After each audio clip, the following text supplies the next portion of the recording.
Welcome in to another boss tutorial. This time we have Lamashtu that we're going to be taking out. The Lamashtu. So we have Lamashtu the Mold Spore and Lamashtu the Mist Reaver. Now they can both spawn at the same spot here in the Dark Grove, and I don't actually know if it's every 3 or 4 it's going to be the Mold Spore, or if it's randomly the Mold Spore. I don't know exactly how it works, but the Mold Spore is much more rare to spawn, and it's much stronger. So we're going to start with the Mist Reaver. Before we jump in, we're just going to check out our build. We have the Mole Rat Slingshot. This one can double shot sometimes. We also have this one that goes backwards but faster, and then this one that shoots the Burst Thunder. We also have the Traveler Boots to keep us alive, Tiamat's Wormhide to keep us alive with that Life Steal. We also have the Angelic Wings to help keep us alive, because every time we use the Mole Rat Slingshot, we're going to be a 30% chance to heal us. And then we have the Gambler's Necklace, which just gives our critical hit up, which just increases the total damage that we can do. Now, the Anunnaki's Grasp is going to be really good for this one. It's going to be able to help us do damage to him while we're holding up our stamina, so that's good. As far as attacks go, when he's up in the air, it'll be poison like this. So the biggest thing you have to worry about is that one right there. When you see a little reticle underneath him that's like the red line that looks like he's about to shoot something, those are the ones you really have to worry about. These ones are not hard to dodge. It's very similar to the Tiamat stuff. So right there, see? But that isn't the direction he's gonna shoot it, so just keep that in mind. That isn't too hard to get away from, but it doesn't do all that much damage either. That one's obviously a little bit easier to get to. We're gonna let our stamina grow here. Now right here, when we're being poisoned, the Traveler's Boots you can see pretty much fully stop the poison. All right, now that is the big move there, and as you can see, it doesn't actually do that much damage. Now underneath his health bar, he had a little bar, like a gray bar. That was like the break point. If we would have gotten that broken, then he wouldn't have used that big attack. But as you can see, that big attack didn't really hit me that much, so I don't really worry about that. You can actually get away from it too. You can run out of the circle and not get hit by it that way as well, if you wanted to try it that way. So here you can see we could just get away and sit here, and then we're not going to take the hit. So sometimes there's a spot that's close by that you can get to. Sometimes the way that the circle is, there's not really a good spot to run to, so you might just have to eat it. And then after that, just use whatever you have to heal, whether you have some life steal, maybe you're running the elixir, maybe you have the Heart of the Oak or whatever it is. That one you got to definitely keep moving. You don't want to get hit by that, because once you get hit by that, you'll get stunned, and it's in that stunned state that you could actually be in trouble. So now we're in trouble here because we can't get our stamina back, but we're still able to do damage to him with the Anunnaki's Grasp, so he's not going to be healing. If we didn't have Anunnaki here, that could actually be kind of scary. Then we could potentially get in a position where, oh, there it is, see? And then he drops that on us. So that could be scary, but you have to remember that I'm not too worried, because the Bomberman, Bommero, whatever they call him, he does actually have a, see, you could hide from the poison over here if you wanted to. Oh, I got stuck! We're gonna die! But no, the Bomberman has an ability where if I die, I come back to life. So it's not the biggest deal as long as I still have that, but he's almost dead anyway. So we just gotta burst him down here right at the end. And it looks like we got a little bit of a good heal here. We getting our stuff. Can we burst him? All right, now we're full health again. We're ready to go. And let's finish him off with the big blast. All right, and that is the first one down. Nothing good from the drops, but as you could tell, it's not that difficult. It's a pretty easy boss. The only thing is just you have to have enough HP to survive, really, and you have to have some sort of heal, because you're going to be taking damage. There's no real way around it, but you can tell it's not that much damage, and even just the Traveler's Boots was keeping us alive. You could be any champion, really. Anunnaki's Grasp, I would say, is probably the most important as far as weapons. Otherwise, you could probably do it with any weapon combination. That is Lamashtu, and we'll come right back with the harder version, the Mold Spore. We are now taking on the Mold Spore, We're gonna make a couple changes here though. We're gonna switch to that, and then we put the wings and rings so that we get that 2-piece set bonus. So that anytime I use an ability, I'm a little faster, because we're gonna have to worry about taking damage a little bit more on this one. So now we're gonna be a little bit faster because of the angel thing, and it's just gonna allow us to, oh geez, I was not expecting that. It's gonna allow us to survive a little bit better here.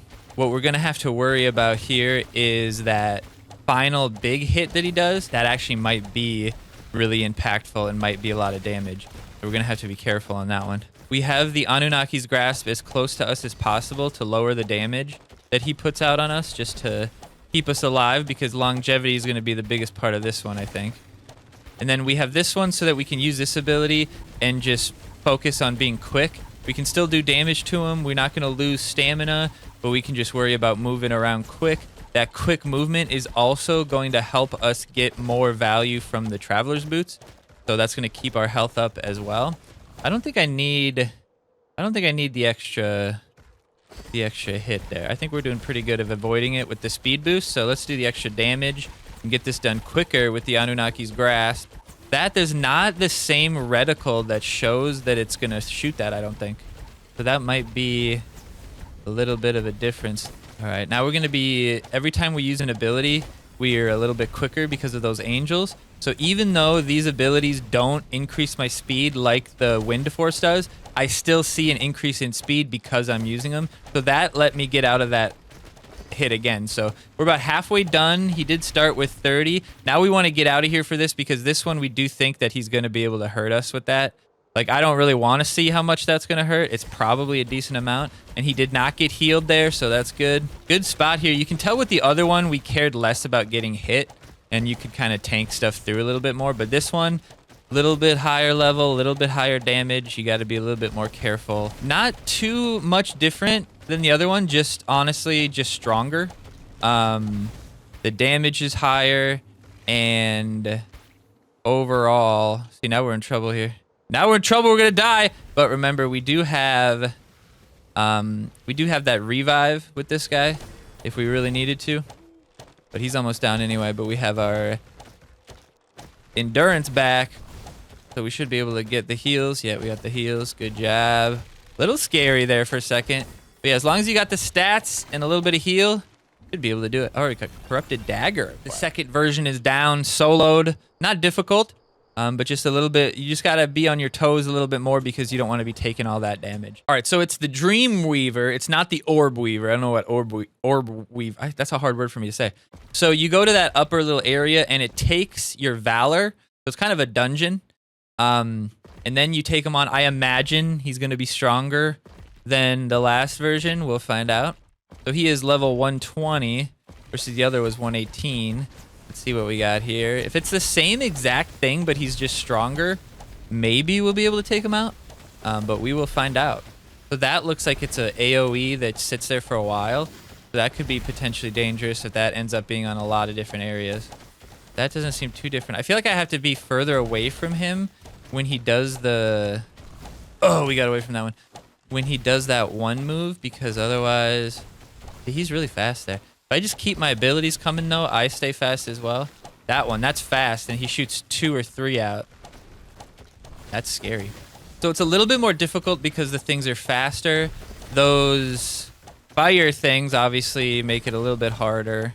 And he himself is a little faster, so when he comes to do an ability like that, he can get you. But we're 10 down. We're about a fifth of the way through.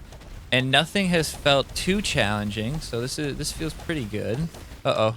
Uh-oh, we can't get out of here. We can't get out of here. Oh! Oh, just barely got out of there. Just barely got out of there. Well done. And he only healed a little bit. He did get from 38 to 39 there, but that's not a big deal. All right, let's get movement here. See, that's a good one to avoid because that's a lot of damage right there that can happen. All right, we got the poison. This is good. We got a lot of... Oh, can we get out of here? Can we get out of here? Oh! Nicely done again. Nicely done again. Can we stop him from healing? Yes, we stopped him from healing. Beautiful. It looks like the only place that you can avoid that is down at the entrance there because it looks like it encompasses everything else. on the field. Maybe up here you could get away with it, but it looked like everything was encompassed there. All right, we're at 35. Now this is only difficulty 1. So as you saw when I went into this, you have other difficulties as an option. So this can get harder. I didn't notice. Okay, there we go. Now we know it. Okay, well, now we know what happens when we get hit by that. Well, that definitely kills us. That definitely kills us. But like I said, we have that bomb blast so that we can prevent that from killing us one time. Get out of there, get out of there, get out of there, get out of there. No, we're gonna die. Oh no, we healed. We healed. Let's go, boys. Let's go, boys. Get your stamina up, baby. Oh, we got our health all the way back there. That was scary. It's about every 5 damage worth that he gets that off.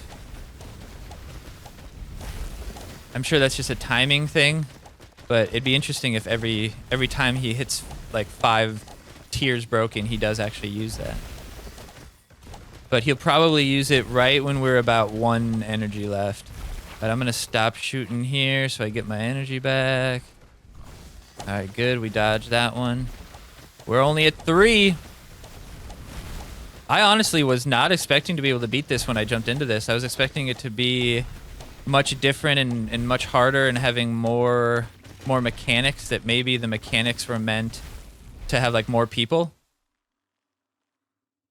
But we're getting it. He's only at 2. This is difficult though. Like the stress of that potentially one-shotting you is pretty scary. But I will say that the rest of it seems pretty straightforward. It was the same as before, except for the AoE, and then that is actually more dangerous. But looks like it wasn't that hard, baby. Let's go. And it looks like we didn't get anything good though. Look at that. Look at that. That's terrible. It's all right. We got some chests here. Let's go.